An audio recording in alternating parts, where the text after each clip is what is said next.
What's up, guys? It's Jordan coming at you another week from the woodshed, and I'm super happy to be with you.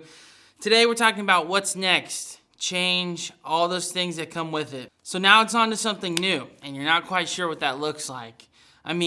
Sixth graders, you're headed into the wide world of middle school. Middle school, you were top dog in the 8th grade, bottom of the barrel in 9th grade.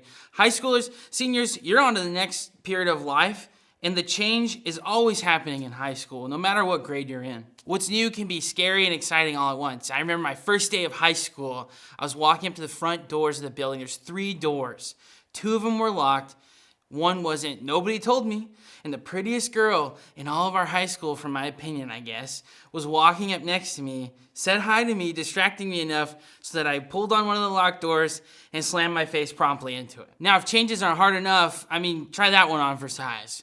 Scary and exciting all at once. And I've been doing this for a long time, youth ministry. I've seen a lot of people come and go. They've made those changes work really well for themselves. And some people have been caught up in other things. And I can tell you one thing is for sure, that the world is not built to see your faith thrive in this next season.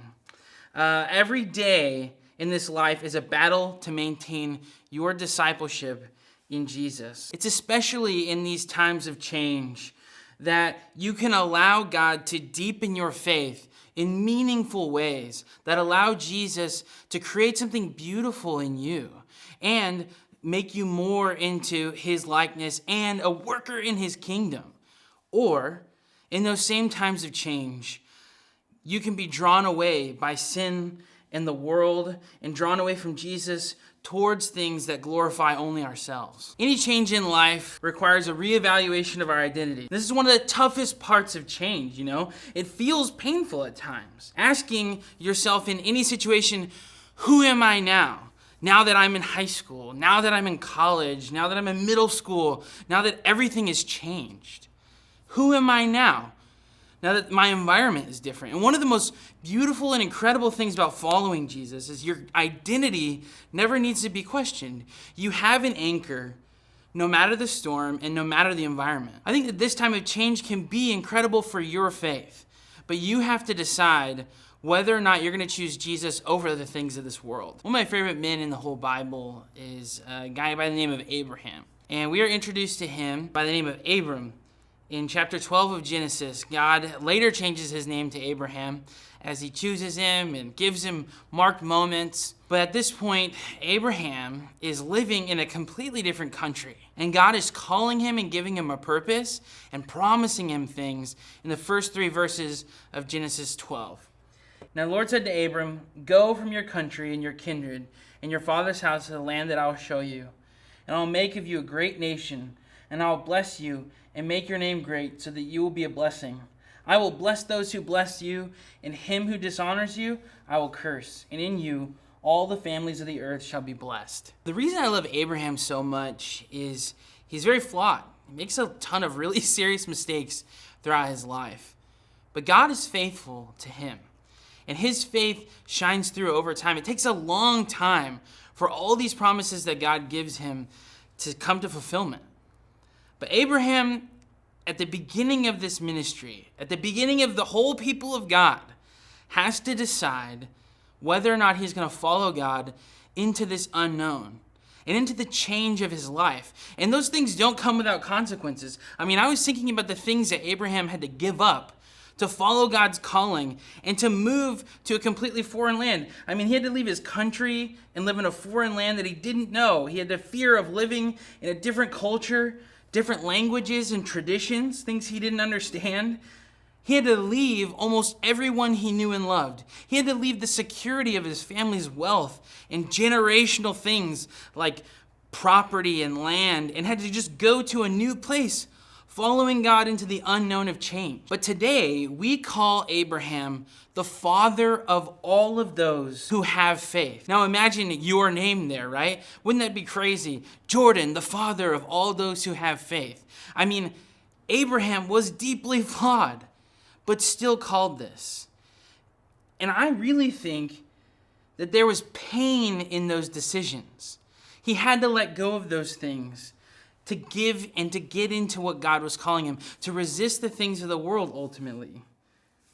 But there was greater blessing to be followed. And I do believe that God will reward those who resist the world through change and follow him and lean into their faith. Honestly, one of the most dangerous ideas or lifestyles that develops through time of change can be something I call a handbag theology. Now, theology is what you believe or think about God.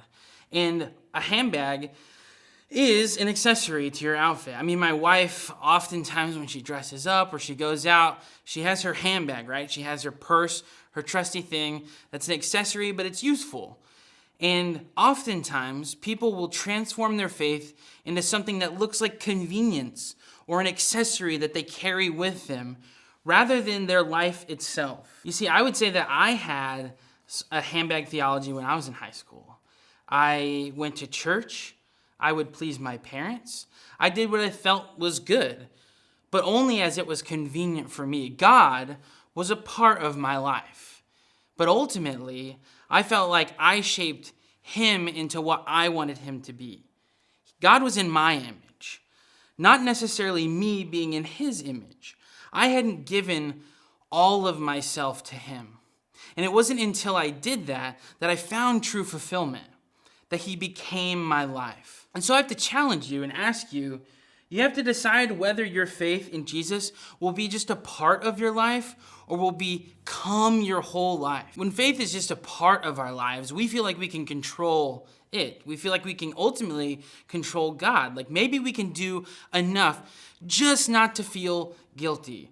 We'll segment our lives off. This is our church time. This is our being good time. We'll do this then. And then all the rest of our time is for us and to pursue anything that we want. When faith becomes our whole life, it becomes the focus of everything. And it's difficult to remove yourself as the focus of your whole life. But this faith puts Jesus at the center of everything we do, and Jesus is ultimately what we live for. It's only when Abraham forgot this and made his faith a part of his life rather than his everything that he got himself into trouble. And boy, did he get himself into trouble at times. But God in his grace allowed him to return. And when he kept returning to the source of life, God would reward him. Many of us will be faced with this difficult challenge to make Jesus our everything in this next season. Are you up to the challenge? I love you guys. I'll see you next week.